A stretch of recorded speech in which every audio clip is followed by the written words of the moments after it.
Bonjour à toutes et à tous. Je vous remercie d'être aujourd'hui pour ce webinaire sur les docteurs PhD et FinTech, quelle attractivité mutuelle. Je suis Gisela Sanchez, responsable des projets au sein de Finance Innovation. Pour ceux qui ne connaissent pas encore l'épaule, on est l'épaule de compétitivité de la finance digitale en France. Nous regroupons un écosystème d'environ 600 membres.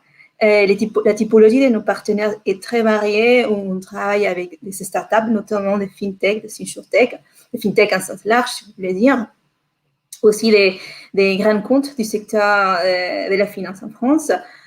Aussi des investisseurs, des incubateurs et des accélérateurs en France, mais aussi à l'international, et des cabinets de conseil. Donc, notre objectif, entre autres, est d'accompagner ces startups dans leur développement et dans leur accélération. Et depuis l'année dernière, on accompagne aussi des fintech étrangères qui souhaitent s'implanter en France et qui souhaitent accélérer son business en France. Aujourd'hui, nous avons choisi comme sujet des discussions les synergies entre les docteurs et les fintech. Et pour cela, j'ai le plaisir d'accueillir nos partenaires, Amandine Bonicourt, CEO chez Adopt Talent Management. Bonjour. Bonjour Amandine. Bonjour. Benoît Desgrosseilles, directeur chez Finance Montréal. Oui, bonjour. Oui. Aurélien Ball, directeur technique chez Upskill. Bonjour. Et Mathieu Lafont aussi. Bonjour. Bonjour Mathieu aussi, c'est Adoc Talent Management. Donc avant, dans quelques instants, je vais laisser la parole à nos partenaires pour qu'ils se présentent de la structure et ainsi nous dévoilent les programmes qui sont spécialement conçus pour vous cet après-midi. Mais avant cela, je voulais vous rappeler que vous avez à droite de votre écran un espace pour poser vos questions. Donc, n'hésitez pas à poser toutes vos questions. On essaiera d'y répondre tout au long du webinaire ou à la fin, en l'occurrence. Et aussi, sachez que la rediffusion du webinaire sera disponible dès la fin de la séance et sur la chaîne YouTube de Finance Innovation. Et voilà, Amandine, je vous passe la parole et je vous laisse démarrer. Merci beaucoup, Gisela, pour cette introduction. Alors, peut-être je vais d'abord un petit peu vous expliquer pourquoi on a voulu ce webinaire et pourquoi on a décidé de l'animer à trois structures. Je pense qu'on est de nombreux observateurs à sentir qu'il y a vraiment une évolution très rapide dans l'industrie des services financiers aujourd'hui et qui tend à s'accélérer, à la fois notamment sous l'effet des innovations technologiques, mais aussi des évolutions réglementaires. Et du coup, dans ce contexte, ce qu'on observe très largement, c'est une augmentation de la part des emplois à haute valeur ajoutée. C'est vrai en France, c'est vrai au Canada, c'est vrai à travers le monde.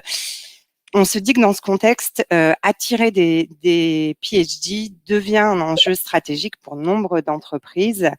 Et du coup, il y a cette question de l'attractivité de ce secteur pour le vivier et d'attractivité de ces talents pour ce secteur. Donc, on va fonctionner en différents temps.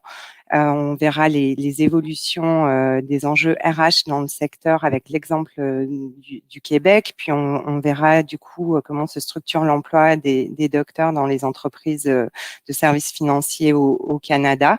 On reviendra sur différentes pistes issues de nos regards croisés pour attirer les PhD dans la FinTech. Et on terminera par un retour d'expérience issu de Skills et bien sûr vos questions. Donc, du coup, on est 4, effectivement, à intervenir et je vais laisser la parole à chacun de nous. L'idée à travers ce webinaire, c'était d'avoir des regards croisés entre des experts de la FinTech et des experts du doctorat et puis de vous apporter aussi des éclairages globaux sur cette problématique qu'il est. Et donc, on représente trois continents. Je me permets de me présenter en tout premier puisque j'ai le micro. Donc, moi, je suis Amandine Bunicourt, je suis docteur, je suis cofondatrice et directrice associée d'Adoc Talent Management. On est un cabinet de conseil en recrutement de PhD depuis 13 ans et on porte également une activité de formation et une activité d'innovation et d'études en interne.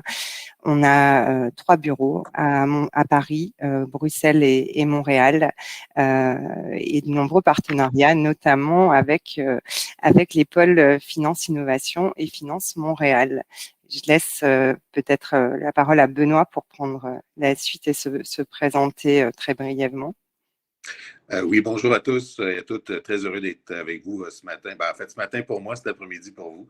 Alors oui, Benoît Desgroseilliers, je suis directeur principal développement des talents au sein de la grappe industrielle Finance Montréal. Et j'aurai l'occasion d'en parler dans quelques secondes, là. Mais disons que le talent est un défi de tous les instants en cette ère de pénurie et de transformation digitale accélérée. Parfait. Mathieu, je te laisse te présenter. Oui, bonjour à tous. Donc moi, je m'appelle Mathieu Lafont. Donc, je suis aussi le cofondateur et le directeur associé avec Amandine d'Adaptant Management. Et puis, j'ai un doctorat en sciences cognitives. Et puis, j'accompagne principalement ad hoc dans le développement international et puis dans la stratégie et les aspects recherche et développement. Et c'est pour ça que je suis là aussi aujourd'hui, puisque je vais présenter l'étude qu'on avait co-réalisée avec Benoît sur les PhD au Canada. Et enfin, Aurélien. Oui, bonjour, donc je m'appelle Aurélien Beld. Donc actuellement, je suis directeur technique chez Upskills, donc je m'occupe en fait de toute la partie recherche et développement sur les différents produits qu'on est en train de lancer. Et en fait, on a deux activités, une activité historique qui est de l'implémentation de logiciels financiers type Murex, et une autre activité beaucoup plus récente et celle qui nous occupe le plus pour l'équipe de recherche, c'est finalement du conseil en machine learning pour des institutions financières. Et aussi finalement la création de produits qui permettent d'automatiser un certain nombre de processus dans les banques, les assurances et les sociétés de réassurance. Super. Voilà, donc on est un panel riche et varié, et puis international aussi. Je vais laisser d'emblée Benoît nous introduire les évolutions du contexte et la place du doctorat par rapport à ces évolutions. Merci Amandine. Si vous permettez, je vais désactiver temporairement ma caméra pour des raisons de connectivité. J'ai dû utiliser mon portable, puis je veux vous faire une économie de mauvais plans de caméra. Donc, je désactive ma caméra et je ne garde que le son. Donc, oui, bonjour, rebonjour à tous. Très heureux d'être ici avec vous aujourd'hui pour vous brosser un peu le portrait rapide de la situation des doctorats au sein de l'industrie des services financiers du Québec. Un petit mot très rapide sur notre organisation, Finance Montréal. Nous sommes ce qu'on appelle une grappe industrielle ou un cluster industriel. Nous regroupons, oui, l'industrie, les banques, les assureurs, les gestionnaires d'actifs, mais tout autant les universités, le gouvernement, les agences de régulation et les firmes qui gravitent autour de l'industrie. Donc, nous représentons vraiment l'écosystème bien plus que simplement une industrie. Et comme la plupart des regroupements, nous fonctionnons par chantier, chantier innovation et chantier talent, entre autres, qui sont des chantiers historiques et très importants, des chantiers transversaux.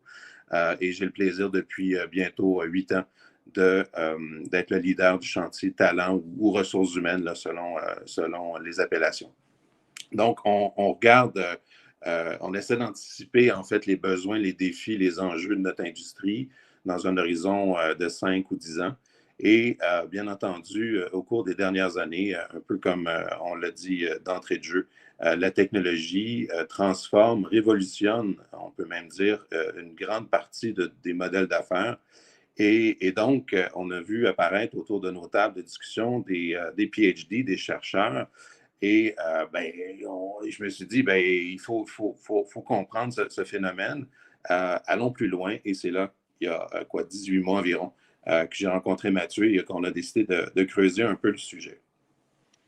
Alors, quelle est la toile de fond de ce changement?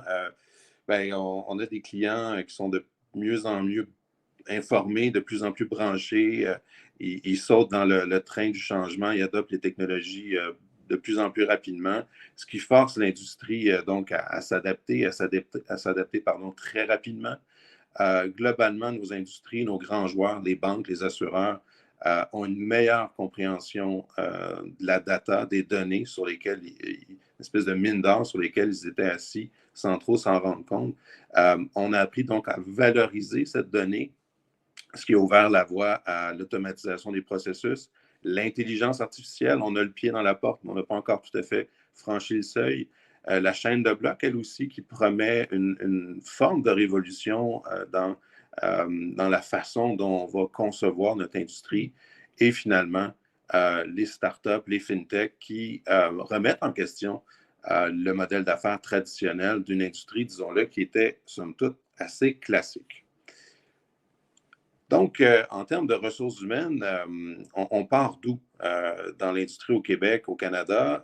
Donc, on parle d'une industrie qui est essentiellement, je le disais tantôt, traditionnelle ou classique, où on percevait, il n'y a pas si longtemps encore, les gens qui possédaient un PhD ou un doctorat comme étant des gens surqualifiés. Il faut comprendre que la culture ambiante, une culture commerciale.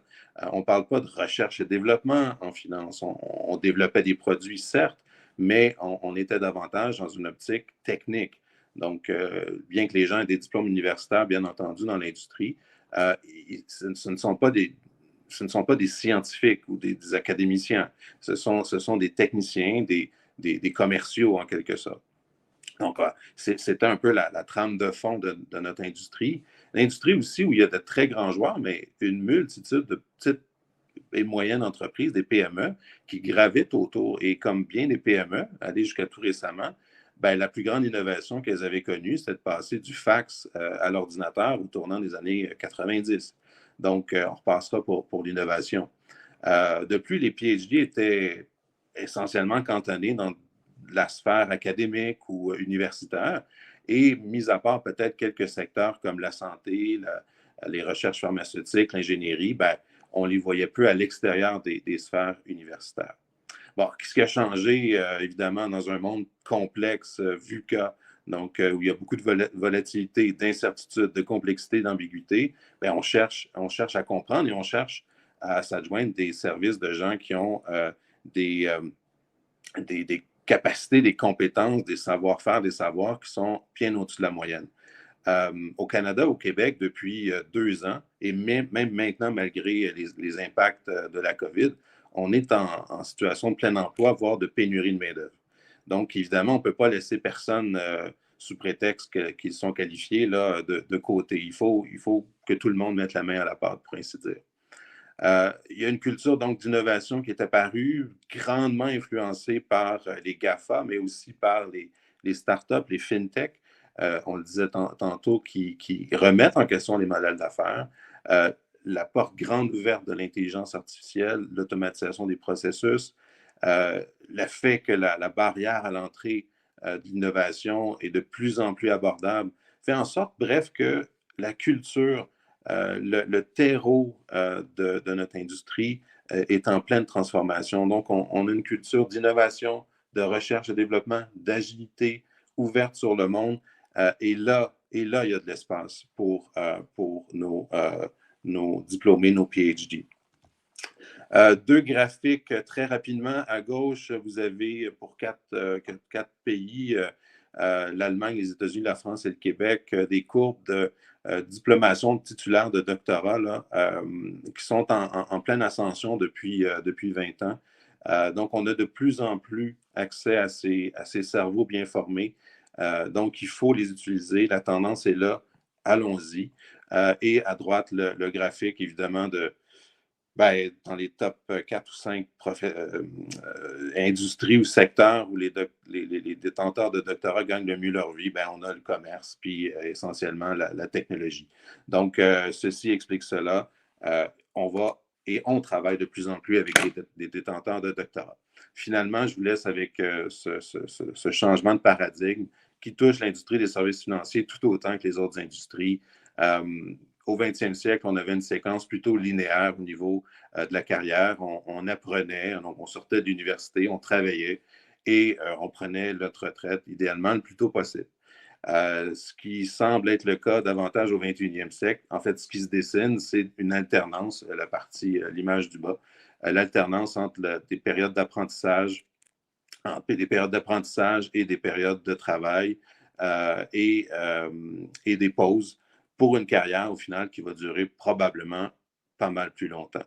Donc, le paradigme, c'est quoi? Le changement de paradigme, c'est qu'on met le pied dans une période historique, à tout le monde dans le monde du travail, où de 1 à 2 de temps consacré aujourd'hui au perfectionnement et à l'apprentissage professionnel, on risque davantage de flirter avec le 5-10 de notre temps. Ce qui est, encore une fois, qui ouvre la porte aux personnes qui sont les mieux formées, qui sont les plus aptes à apprendre. Donc, une valorisation du savoir. Alors, sur ce, j'ai au plaisir de répondre à vos questions ultérieurement. Alors, on va laisser du coup la parole à Mathieu pour par rapport à ce contexte, nous éclairer sur les questions d'emploi et de compétences des docteurs. Ouais, merci beaucoup Amandine, merci Benoît pour cette présentation très claire et je pense qu'il illustre très bien en fait le changement de paradigme qu'est en train de vivre la finance puis d'autres secteurs, mais la finance en particulier due à l'évolution technologique et puis aussi l'évolution des règles aussi qui sont là et qui s'invitent de plus en plus dans l'industrie. Et donc, dans ce cadre-là, nous, en tant que spécialistes du doctorat, en fait, on a réalisé une étude au Canada qui était vraiment globale et qui visait à étudier quelles étaient les compétences finalement des docteurs et des PhD au Canada. Étude qui faisait écho à une étude qu'on avait réalisée quelques années en avant en France. Et dans lesquelles en fait on voulait essayer de comprendre quelles étaient les compétences qui étaient développées lors du parcours oral par les docteurs et quelles étaient les compétences surtout qui étaient exigées par les entreprises ou demandées par les entreprises et de voir s'il y avait des qui étaient intéressantes ou pas entre à la fois ce que demandaient les entreprises et ce que pouvaient proposer les docteurs. Ça, c'était quelque chose qui était très intéressant pour nous, d'essayer de comprendre cette dynamique-là, puisque finalement, on parle des docteurs, mais ce qui est important, c'est pas tellement le diplôme, mais c'est plutôt les compétences qui sont sous-jacentes à ce diplôme-là. Et c'est pas parce qu'on a un diplôme de docteur qu'on peut tout faire.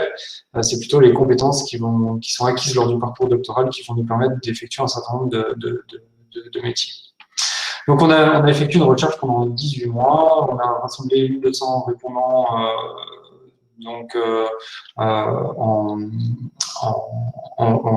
au Canada, avec 150 réponses d'employeurs. Et on a identifié 38 compétences qui étaient communes à tous les détenteurs de doctorat, quel que soit leur profil, sur lequel je reviendrai un petit peu. Et puis, on a identifié aussi des points de convergence donc entre les attentes des recruteurs et puis les compétences qui étaient développées par les détenteurs de doctorat.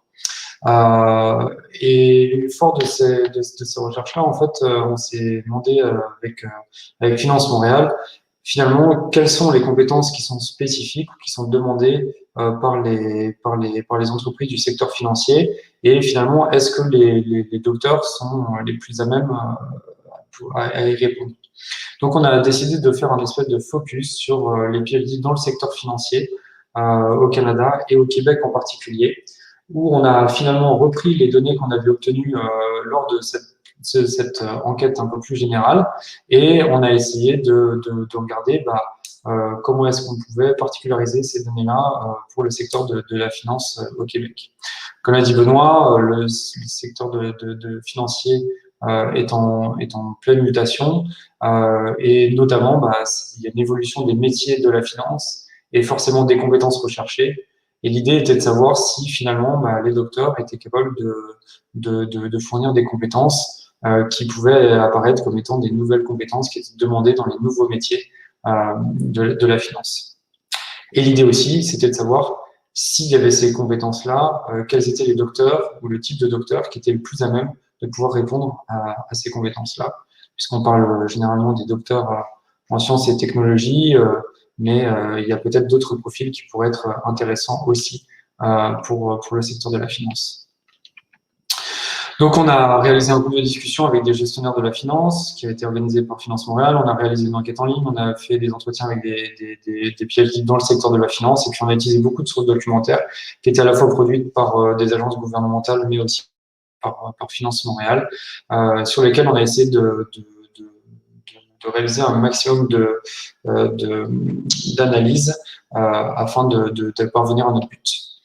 Alors, les premiers résultats, c'est qu'on a repris les compétences doctorales, on avait identifié 120 compétences comme sur une base d'un référentiel.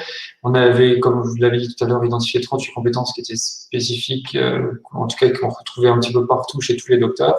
Et puis, les autres compétences sont des compétences qu'on a appelées, qui pouvaient varier suivant un certain nombre de critères, comme l'ancienneté dans le travail, comme les méthodes de financement du doctorat, les disciplines scientifiques dans lesquelles les doctorats ont réalisé leur thèse, etc. Donc, à partir de ce référentiel-là, on a essayé de définir quelles étaient les compétences qui étaient nécessaires pour exercer un emploi en finance. Donc, on a identifié un certain nombre de compétences qui vous sont présentées ici. Et l'idée, c'est de savoir est-ce que ce référentiel de compétences-là correspond bien au référentiel de compétences qu'on avait obtenu chez les docteurs, ou est-ce qu'il y avait des gaps qu'il y avait entre les compétences. On a trouvé qu'il y avait un vrai alignement au niveau des compétences et des motivations, mais il y avait aussi des deux enjeux qui étaient présents dans le secteur, qui étaient un enjeu d'attraction et un enjeu de rétention. Alors, l'enjeu d'attraction, l'enjeu majeur d'attraction, c'était le fait que finalement les meilleurs docteurs étaient attirés peut-être par d'autres secteurs que la finance, parce que les secteurs étaient jugés comme étant soit plus rémunérateurs, soit plus sexy, soit plus intéressants scientifiquement. Et puis l'autre enjeu était un enjeu de rétention, puisqu'une fois qu'on a réussi à attirer les meilleurs talents au sein de notre secteur, comment est-ce qu'on va les retenir, comment est-ce qu'on va leur donner envie de continuer au sein de ce secteur-là. Sur ces deux enjeux, on a identifié donc, avec Finance Montréal 5 recommandations de chantier. Donc, essayer d'identifier les bassins de candidats cohérents. Le deuxième recommandation, c'est de développer le réseau dont je vais parler un petit peu. Troisième recommandation, c'était de mettre de l'avant les spécificités scientifiques du secteur, mettre de l'avant l'impact sociétal de l'industrie, valoriser l'innovation et la transformation du secteur financier et développer la marque employeur. Toutes ces recommandations ont été basées à la fois sur ce que nous ont dit les acteurs du secteur, les recruteurs du secteur, mais également les docteurs, pour essayer, quand on a essayé d'identifier les motivations pour lesquelles ils iraient en finance ou ils n'iraient pas en finance, pour lesquels ils iraient dans tel ou tel secteur à la fin de leur doctorat. Donc, si on regarde un petit peu les enjeux et les recommandations et qu'on les prend une par une, donc identifier les bassins de cohérence, souvent, les bassins les plus classiques sont les bassins en ingénierie, en mathématiques, en sciences, en technologie, mais on s'est rendu compte que finalement, des PhD qui étaient hors de ces domaines-là représentaient un bassin qui était tout à fait intéressant et complètement sous-exploité par l'industrie, puisque quand on regardait un petit peu les actions que pouvaient avoir les entreprises du secteur envers les docteurs, ils ne prenaient pas du tout en compte les docteurs dans des sciences humaines et sociales, par exemple, et qui préféraient se focaliser sur des docteurs en sciences, technologies, ingénierie et mathématiques. Or, on s'est aperçu qu'en termes de compétences, les PhD hors STEAM avaient de nombreuses compétences qui pouvaient être très très intéressantes pour le secteur. Et notamment, il y avait l'accompagnement aussi du changement dû à la révolution technologique, qui nécessite nécessairement une acculturation, un changement de processus, et ça qui pouvait être tout à fait intéressant d'intégrer des PhD dans des sciences humaines pour faire ces choses-là. L'intérêt aussi, on s'est aperçu que, notamment dans le monde des traders, on s'est aperçu que des grandes plateformes de trading recrutaient beaucoup des docteurs en sciences humaines et sociales qui avaient des capacités d'analyse très très importantes et qui étaient capables de déceler des tendances tout à fait intéressantes pour la gestion des portefeuilles de leurs clients. Donc ça aussi, on s'est aperçu que ça marchait très bien.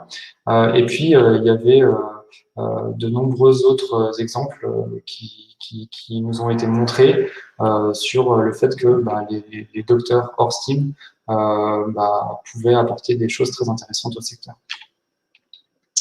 Ensuite, développer le réseau. Donc, c'est essentiellement en fait rapprocher le monde de la recherche académique et le monde de la finance pour avoir une meilleure compréhension des deux côtés. Parce que souvent, le monde de la finance méconnaît le monde de la recherche académique et le monde de la recherche académique méconnaît le monde de la finance. En tout cas, il y a des stéréotypes et des préjugés qui sont tout à fait présents dans les têtes des deux côtés et qui nous semblait important de déconstruire de manière à pouvoir avoir à la fois une meilleure compréhension et puis avoir un meilleur partenariat aussi entre ces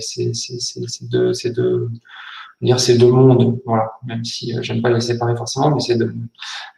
Et donc on a identifié un certain nombre d'outils opérationnels qui permettraient justement de renforcer cette compréhension de ces deux mondes et de renforcer aussi des partenariats qui sont tout à fait gagnant-gagnant parce que ça peut apporter un accès au savoir et à l'innovation beaucoup plus rapide pour les entreprises du secteur et puis ça peut apporter aussi au monde de la recherche académique des terrains d'expérimentation et des questionnements scientifiques qui sont tout à fait intéressants et qui pourraient être apportés par les entreprises du secteur aussi. Voilà. Mettre de l'avant les spécificités scientifiques du secteur et en effet, les docteurs, souvent, quand ils vont dans un domaine, il y a plusieurs facteurs de motivation et l'un des facteurs principaux, si ce n'est le facteur principal, c'est l'intérêt scientifique de leur métier. Et souvent, les docteurs vont aller dans les entreprises qui leur proposent les challenges scientifiques les plus intéressants. Et on s'est aperçu que effectivement le secteur de la finance avait du mal à valoriser tous les secteurs, tout l'intérêt scientifique de la recherche qui se faisait en finance. Et ça, c'était aussi quelque chose d'assez important aussi à montrer, c'était de faire connaître justement tout ce qui est intérêt scientifique dans la recherche en finance et qui attirerait, à notre avis, de nombreux docteurs et de nombreux chercheurs de très haut niveau. Il y a aussi l'impact sociétal et social de l'industrie qui est important, puisqu'il y a quand même un mauvais sentiment qui est souvent revenu vis-à-vis du secteur de la finance pour les docteurs, et montrer que justement il y avait un certain nombre de projets ou de choses intéressantes dans le secteur de la finance qui avaient un impact social et sociétal fort et qui pouvaient tout à fait intéresser et convaincre de nouveaux docteurs de venir dans ce secteur-là. Et puis, effectivement, valoriser aussi toutes les innovations qui sont réalisées, la transformation que le monde de la finance est en train de vivre. Donc, valoriser un petit peu tout ça et donc mettre de l'avant au maximum toutes les innovations qui sont réalisées au sein des entreprises du secteur, qui permettraient justement de montrer au PhD l'intérêt de ce secteur. Et c'est vrai que ça permettrait aussi aux gens de la finance de se rendre compte à quel point l'innovation est nécessaire et importante dans leur secteur et à quel point ils ont besoin d'avoir des gens qui sont capables de maîtriser ces processus d'innovation. Et enfin, de développer la marque employeur, quelque chose de beaucoup plus classique, on va dire, qui se fait déjà, mais qui est important de continuer à faire, en particulier vis-à-vis des docteurs, puisque la perception de la marque employeur chez les docteurs est légèrement différente de la majorité des gens, puisque encore une fois, ils vont s'intéresser, ils ont des facteurs de motivation qui sont un petit peu décalés par rapport aux facteurs de motivation traditionnels qu'on peut employer, qu'on peut déceler chez les employés lambda. Voilà, donc pour conclure très rapidement, puisque j'ai fait mon temps, je suis là aussi pour répondre à vos questions à la fin de cette petite présentation.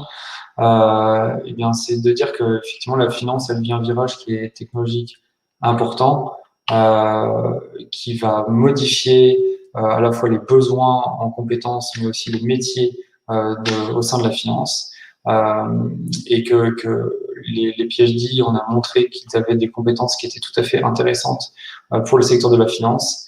Et puis, il y avait aussi quelque chose dont je n'ai pas parlé, mais les compétences pédagogiques pour partager les connaissances avec les équipes d'organisation.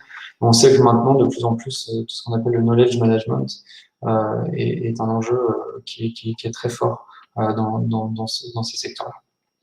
vous remercie de votre attention et puis je vais passer la parole à Amandine qui va vous présenter voilà, notre expérience, en tout cas en tant que cabinet de recrutement, sur le recrutement de PhD dans tous les secteurs, et en particulier dans le secteur de la finance. Merci Mathieu. Du coup, effectivement, l'idée, c'est un petit peu de voir si les constats qui sont issus de cette étude au Canada, ils sont duplicables à la France et à l'Europe. Et puis, derrière, d'en tirer parti sur comment attirer les talents et les PhD. Alors, très, très clairement, hein, ce qui a été constaté au Canada est duplicable à l'Europe et va largement au-delà du secteur des fintech. C'est prégnant dans toute l'économie fondée sur la connaissance. Et je vais pas répéter les apports des docteurs que Benoît a largement illustrés, mais en tout cas, enfin voilà, à la fois bien sûr développer des nouvelles propositions de valeur, repenser des modèles, gérer des problématiques complexes, c'est des choses qui sont importantes dans le secteur financier et au-delà. Et ce qui fait que aujourd'hui, la guerre des talents, elle est donc globale, elle est intersectorielle, et c'est pour ça qu'on se dit, c'est aussi important de vous partager notre regard sur, au-delà du pourquoi attirer les docteurs, comment les attirer. Donc, en complément des éléments qui vous ont été partagés, déjà, je vais revenir sur des éclairages issus d'autres études qu'on a pu mener, et puis bien sûr sur 13 ans d'expérience de recrutement de PhD.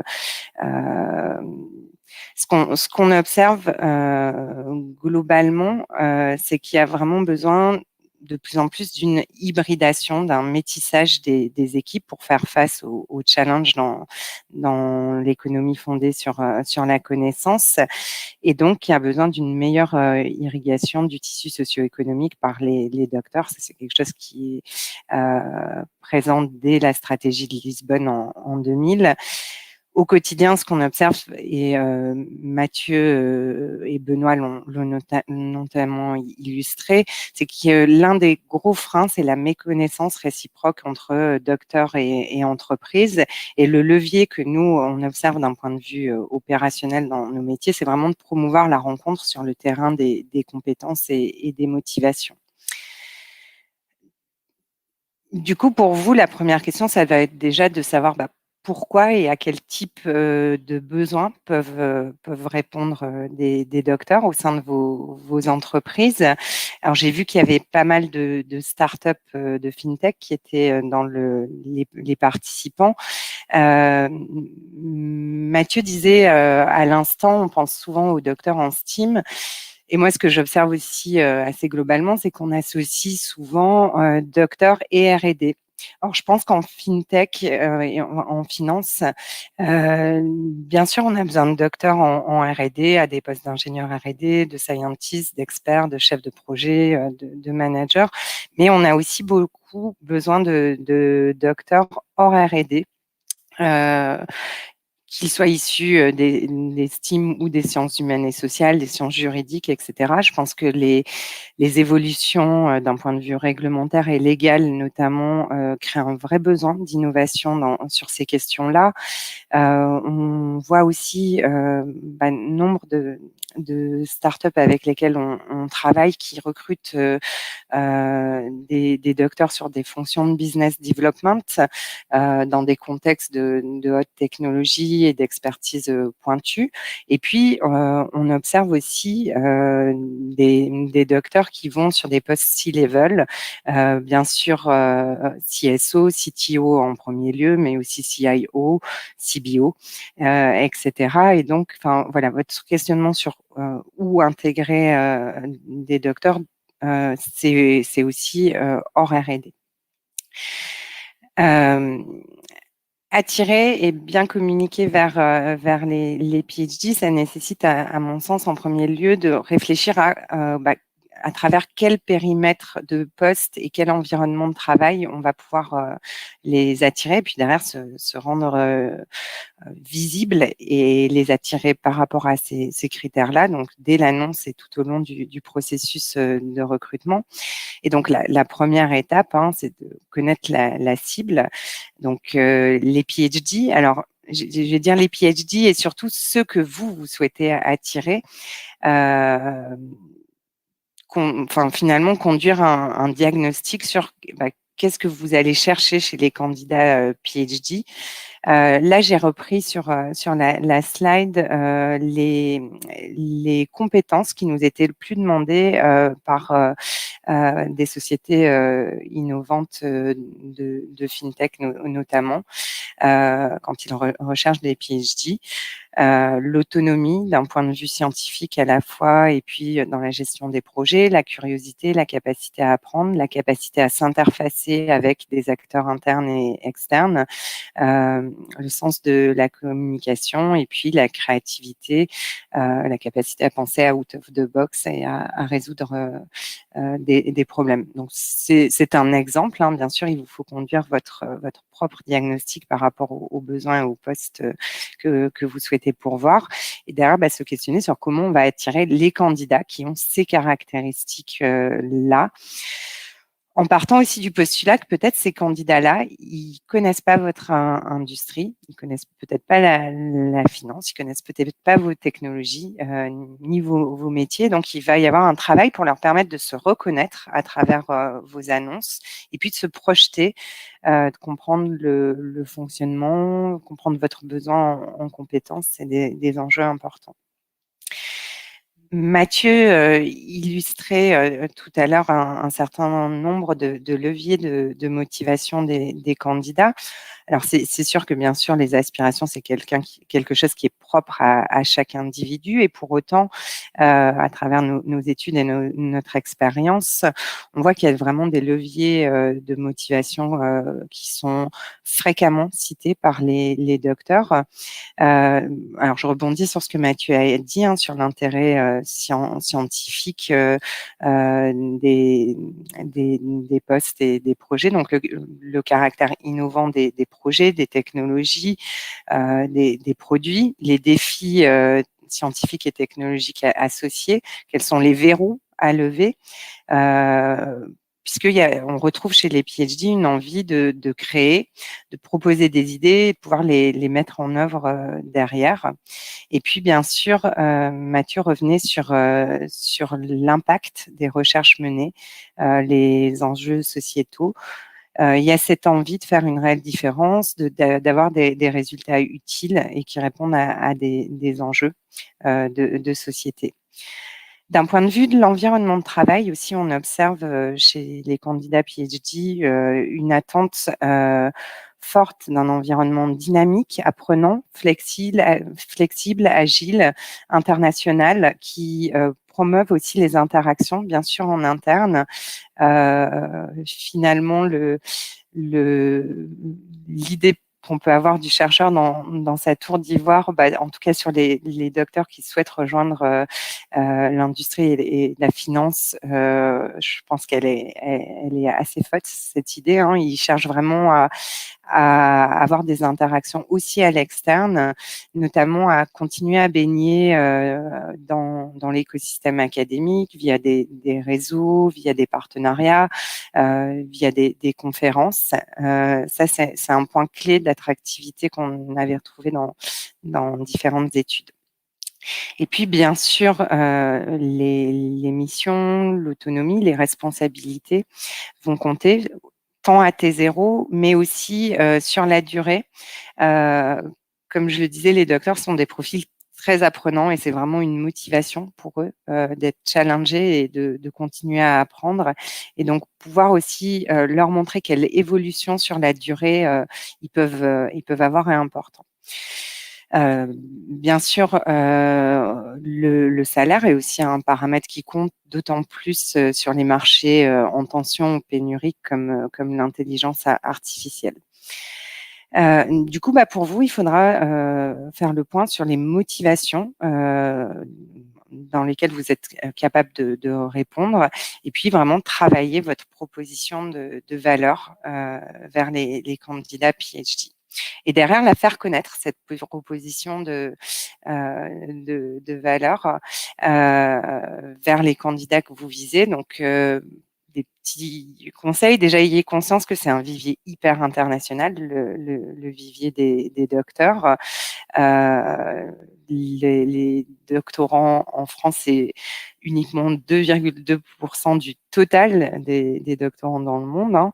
Donc, bien sûr, est-ce que vous avez besoin d'un doctorant francophone, d'un doctorant qui est déjà dans un laboratoire français? Ça peut vraiment derrière vous permettre d'ouvrir le scope en publiant l'annonce en anglais notamment. Le vivier des docteurs, c'est aussi 41% de femmes. Elles doivent pouvoir se reconnaître dans vos annonces. Et puis derrière, cibler les canaux où sont présents les candidats. Et c'est pas forcément les job boards généralistes qui vous permettront de les atteindre. On le voit, ils sont très sensibles à tout ce qui va diffuser via les réseaux académiques, via les réseaux scientifiques. Donc, c'est des réseaux à mobiliser pour faire connaître vos offres. Puis, si les candidats ne viennent pas à vous, on a la chance d'avoir des candidats qui sont visibles par leur production scientifique. Donc, ça peut être aussi une manière de les approcher. Et bien sûr, on parlait de marque employeur tout à l'heure, hein, mais travailler spécifiquement sa marque employeur vers ce vivier. Une fois que vous avez pu attirer des docteurs, il y a l'intégration qui est importante. Et ce que moi j'observe au quotidien, c'est que c'est les toutes premières intégrations, toutes premières prises de greffe qui peuvent être difficiles, notamment parce que souvent elles vont correspondre aussi à des étapes de changement dans vos entreprises. Par exemple, la mise en place d'un lab, d'une équipe R&D. Et donc, il y aura du coup de la vigilance à la fois sur le type de candidat à retenir, notamment sur ses soft skills, sa proactivité, sa capacité à travailler en réseau, son goût pour la nouveauté, sa résilience, mais aussi des points de vigilance du côté de la structure, parce que la R&D, ça se passe jamais comme on l'avait pensé, ça se passe jamais aussi vite qu'on l'avait prévu. Et pour autant, il faut pouvoir garder le cap, il faut pouvoir faire adhérer les équipes au projet, parce qu'elles vont être aussi bousculées dans certains modes de fonctionnement. Et ça fait partie du fait de la volonté de vouloir mettre en œuvre une R&D et qu'elle diffuse, qu'elle apporte cette culture de l'innovation aussi à tous les étages. Bien sûr, permettre aux docteurs de se confronter à vos problématiques, d'échanger avec les non-chercheurs pour se comprendre, pour se construire un langage, une culture commune. Ça, c'est des points importants. Et que je vous propose du coup qu'on illustre tout de suite à travers l'exemple de l'implantation d'un centre de R&D en France et de la stratégie d'acquisition de PhD avec donc Aurélien Bald qui représente Upskills. Aurélien, ce que je te propose peut-être, c'est de revenir déjà sur qu'est-ce que fait Upskills et pourquoi Upskills a voulu développer un laboratoire d'intelligence artificielle. Ok, alors je vais présenter Upskills rapidement. En fait, Upskills, c'est une société qui a été montée à Singapour il y a une dizaine d'années. Et l'activité historique, c'est l'implémentation de logiciels financiers, typiquement Murex. Ça fait vivre Upskills depuis une dizaine d'années. Mais au fur et à mesure des interactions avec les banques, le CEO d'Upskills a finalement senti qu'il y avait un besoin de digitalisation et qu'il fallait proposer des prestations de conseil en machine learning ou même la création de produits basés sur ce type de technologie pour les institutions financières. Et donc ça, c'est le deuxième business qu'on est en train de monter. Et la nature de ce business fait qu'il y a un besoin très très fort d'innovation Et ça avait tout à fait du sens de créer un laboratoire de recherche pour soutenir les équipes produits et les équipes de conseil. Donc c'est vraiment de ce besoin-là qu'est né le lab de Paris. D'accord. Et pourquoi, quand on est une société de Singapour, avoir pris entre guillemets la difficulté, enfin vu de l'extérieur, ça apparaît comme ça, de penser le lab à 10 000 kilomètres? Alors ça, c'est amusant. Alors c'est surtout donc Tong, le CEO d'Upskills, qui est à l'origine de l'implantation en France. Alors en fait, la petite histoire qu'on raconte toujours, c'est qu'initialement, le labo avait été monté à Singapour. Mais en fait, à force de recruter des personnes à Singapour, ils se sont rendus compte qu'ils ne recrutaient que des Français. Et comme faire venir des Français à Singapour, c'est pas forcément évident, finalement, ils ont décidé de monter le laboratoire à Paris. Et c'est à ce moment-là que j'ai été recruté. Donc finalement, pourquoi monter un labo à Paris? Donc déjà, Upskills, c'est quand même une société qui a été fondée par des Français. Donc il y a une forte proximité culturelle entre la France et l'équipe de management. Ensuite, la France, c'est aussi, on va dire, une terre très intéressante pour l'innovation. On peut déjà penser on va dire, à toutes les incitations financières, fiscales ou les aides à l'innovation qui existent en France. C'est un excellent vivier pour le recrutement, notamment de docteurs très très bien formés. Et ensuite, d'une manière un peu plus, on va dire, organisationnelle, c'est intéressant aussi d'avoir son laboratoire de recherche et développement à 10 000 km, parce qu'il y a assez peu de chances de se faire embrigader dans des activités qui ne seront pas de la recherche. Ce qui est clairement un risque, notamment que l'on a vu lorsqu'on s'est rendu en physique à Singapour en 2019, on s'est très très vite fait embrigader dans des choses qui n'étaient pas de la recherche. Donc ça s'est révélé un avantage de ce point de vue-là. D'accord. Et est-ce que pour Upskills, c'était une évidence de recruter des PhD? Est-ce qu'il y en a déjà beaucoup dans les équipes à Singapour ou pas? Alors, il n'y a pas beaucoup de PhD dans les équipes à Singapour, notamment si on pense aux équipes de consultants, il y en a pas, mais on pourrait en fait recruter des PhD. Je pense que la raison initiale, c'était simplement de dire on veut faire de la recherche, donc on va prendre des personnes qui ont une expérience et qui ont mené des projets de recherche, donc des docteurs. Donc ça, c'était comment dire, la raison principale. Et l'expérience a prouvé que finalement, ça a été des très très bons recrutements et les résultats sont là. D'accord. Donc, du coup, c'était presque une évidence de vouloir attirer des docteurs. Est-ce que de l'autre côté, les docteurs ont été attirés facilement par l'aventure? Pourquoi finalement, toi et les autres docteurs, vous avez souhaité la rejoindre, cette aventure? Ah, ça, c'est intéressant. Donc déjà, peut-être pour refaire un lien avec la marque employeur, c'est vrai qu'Upskills n'était pas du tout connu en France. Donc, en toute transparence, on est passé par Amandine, notamment qui m'a recruté chez Upskills et aussi qui nous a aidé à recruter le reste de l'équipe. Et donc finalement, à titre personnel, pourquoi j'ai rejoint? Déjà, c'était pour monter quelque chose, donc vraiment créer le laboratoire à partir, on va pas dire de rien, mais en tout cas le monter en France. Donc c'est, on va dire, le goût du défi. L'intérêt scientifique, parce que très clairement, les problématiques sont... c'est des problématiques à mi-chemin entre la finance et l'informatique, donc ça correspondait totalement à ce que j'avais envie de faire, et je pense que c'est le cas pour les membres de mon équipe. Et aussi le fait que ce soit on va dire une petite structure, on va dire quand même très, très agile et très dynamique, c'était un facteur de choix qui était important pour nous. D'accord. Après, alors quasiment 2 ans maintenant que le lab a émergé, quels sont tes retours d'expérience pour d'autres participants qui nous écoutent aujourd'hui et qui pourraient être tentés par l'aventure de créer une structure de R&D? Alors, au niveau des retours d'expérience, alors c'est une bonne question. Bah, déjà, je pense un point qui est très important, c'est de bien s'entourer au départ.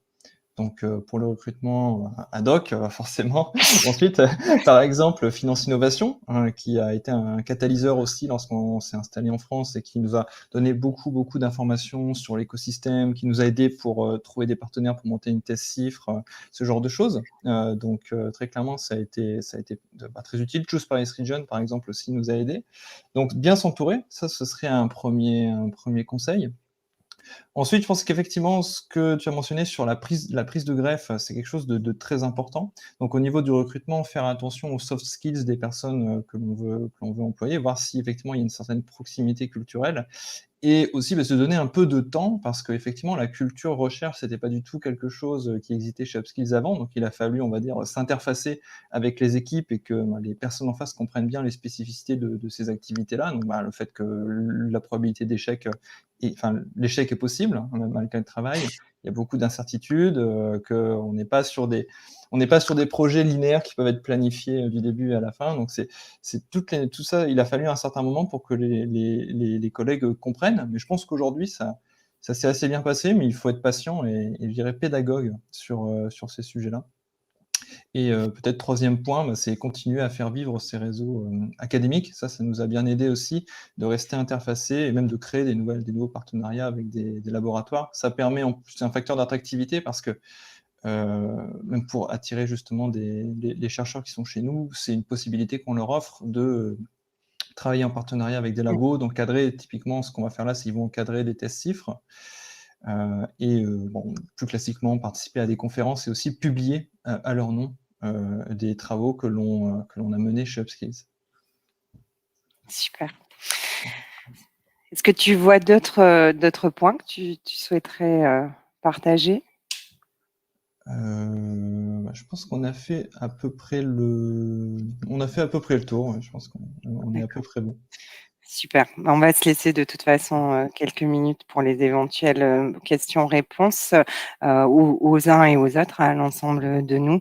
Alors, j'avais une slide de conclusion, mais globalement, Aurélien, tu viens de tout très bien illustrer, hein, mais en tout cas, on a tenté à travers ce webinaire de vous illustrer que le vivier des PhD est un vivier qui est adapté aux besoins en compétences du secteur de la finance.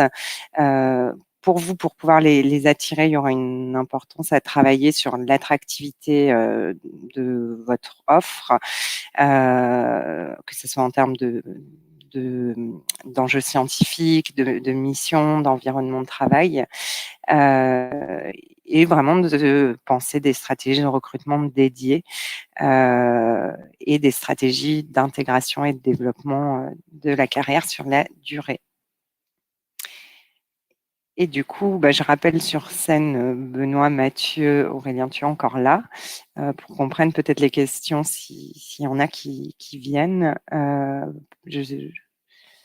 Si vous avez des questions, Gisela, je te laisse reprendre la parole aussi peut-être. Déjà, merci à tous, merci beaucoup pour l'intervention, c'était super intéressant. Pour l'instant, je n'ai pas des questions. En attendant, Amandine, je pense que c'est peut-être pour vous. J'avais une question à vous poser parce que, voilà, comme vous l'avez dit, on avait pas mal des startups dans les publics. Donc, voilà, par exemple, moi, chef d'entreprise d'une startup en France, je vais recruter un PhD. C'est quoi la première étape? C'est quoi les premiers steps? Qu'est-ce que je dois faire? La première chose à faire si je veux me lancer dans ce processus? Déjà, la première étape, ça sera vraiment de définir la fiche de poste. Hein, donc, pourquoi j'ai besoin d'un PhD, déjà, c'est important. Et derrière, de pouvoir le communiquer. Je pense que vraiment ce que disait Aurélien, ce qu'a dit Mathieu également sur le fait qu'on a parfois pas tendance à mettre en valeur notamment les enjeux scientifiques, les enjeux d'innovation dans les annonces, et c'est tellement clé pour attirer des docteurs. Moi, je conseille souvent à nos clients de faire relire, quand ils préparent des annonces de leur côté, de les faire relire à des PhD de l'équipe s'il y en a déjà, ou d'autres réseaux pour voir s'ils se reconnaissent dedans, s'ils se projettent, parce que c'est... Voilà, mais déjà, ça serait une première étape de vraiment se questionner, est-ce que j'ai besoin d'un docteur et pourquoi? Et derrière, il y a tout l'aspect de où aller les chercher, comment les trouver, travailler sur les réseaux académiques, etc. Mais je pense que Benoît peut peut-être aussi compléter. Oui, écoutez, moi, il y a un élément, moi, qui me sautait au visage très rapidement lors des premiers meetings où j'avais d'un côté des banquiers et de l'autre côté de la table des PhD, des scientifiques. C'est l'espace, l'univers de l'espace-temps dans lequel chacun de ces deux groupes vit. Et puis, ça fait partie justement des différences culturelles fondamentales. Pour un banquier, le résultat doit venir au trimestre, alors que pour un chercheur, le résultat vient quand il vient. Donc, le rapport au temps, c'est un des éléments pour moi, une des caractéristiques clés de la traduction culturelle. Donc, oui, attirer des gens, mais pour les retenir, il faut que tout le monde comprenne un peu la nature de ce qu'est la recherche versus les activités commerciales. Super clair, Benoît. Merci beaucoup pour ces informations. Oui. Et peut-être aussi pour vous, Benoît, Mathieu, est-ce qu'il y a d'autres études sur les sujets docteur, PhD et finance qui sont en cours? Je ne sais pas s'il y a quelque chose qui arrive éventuellement. Pas de notre côté. OK. C'est pour savoir s'il y a une suite ou quelque chose sur même si je sais qu'on peut répliquer peut-être les résultats en France, mais peut-être il y avait quelque chose qui s'est passé peut-être niveau France, je sais. Mais bon, merci. Et je vois des questions qui sont en train de se taper. Donc, on a encore quelques minutes. On peut faire, j'aime toujours faire un dernier tour de table avant de clôturer. Et peut-être Mathieu, si vous voulez commencer, est-ce que vous avez un dernier message à faire passer auprès de la communauté, on va dire, des startups sur ce sujet des PhD et des étudiants de la finance? Oui, alors c'est vrai que là, on est vraiment axé là-dessus. Après, il faut bien comprendre que les PhD ne sont pas forcément la solution à tous les problèmes, hein, loin de là. Donc, il faut aussi relativiser ça. Il faut recruter les bonnes compétences au bon métier, et c'est surtout ça pour lequel on se bat aussi chez Adoc, c'est-à-dire essayer de mettre les bonnes personnes aux bons endroits dans les structures d'entreprise, de manière à ce que l'entreprise soit la plus efficace possible. Donc, il faut pas avoir une aversion envers les PhD, à se demander qu'est-ce que c'est que ces gens-là qui vont venir dans l'entreprise.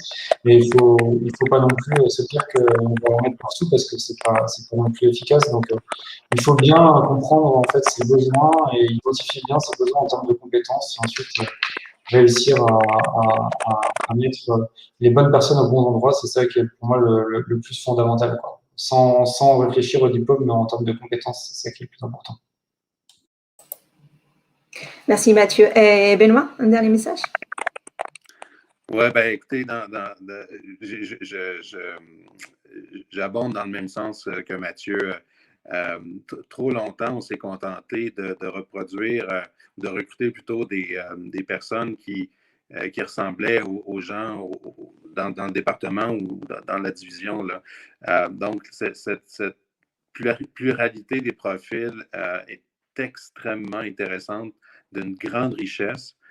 Mais au-delà de ça, il faut la bonne personne pour le bon poste avec les bonnes compétences. Donc, je rejoins totalement Mathieu dans cette approche. Merci. Merci Benoît. Et Aurélien? Ton micro, il est coupé. Pardon. C'est amusant, je viens d'avoir une question sur l'aversion au risque. Alors, j'avais envie de parler de ça parce que tout à l'heure…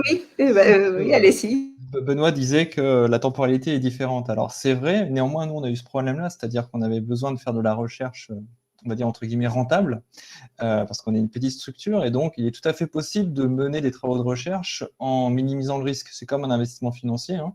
Si vous voulez un gros rendement, il y a un gros risque. Mais on peut tout à fait réduire un peu son espérance de rendement en minimisant la volatilité. Donc, nous, ce qu'on a fait, par exemple, c'est qu'on se donne des périodes de 3 mois où on essaye d'obtenir une réponse plus ou moins satisfaisante au bout de 3 mois. Et en fait, on limite le risque de dérive en fait, en se fixant des deadlines comme ça. Donc, notre activité de recherche, finalement, elle a un risque très maîtrisé parce que si jamais on s'en allait sur une impasse, on pourrait de toute façon très très vite se remettre sur une voie un peu différente. Donc, cet aspect-là des différences de temporalité, il existe, mais il est maîtrisable et ça permet de rendre les activités de recherche probablement plus rapidement rentables que si on conservait une approche purement académique. Super, merci Aurélien. Et Amandine, et voilà. Voilà, je pense vous avez répondu à la question des arrières.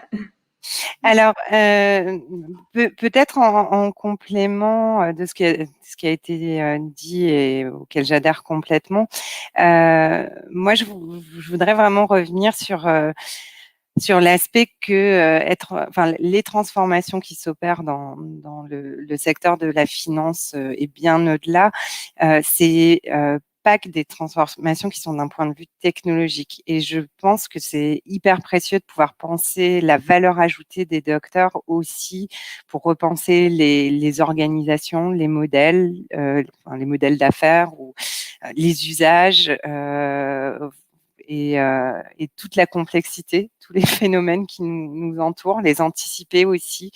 Et moi, je dis souvent que là où le docteur a sa plus-value la plus forte, c'est quand il sort de son milieu naturel. Quand justement, il n'est pas entouré de chercheurs, y compris de chercheurs dans le privé.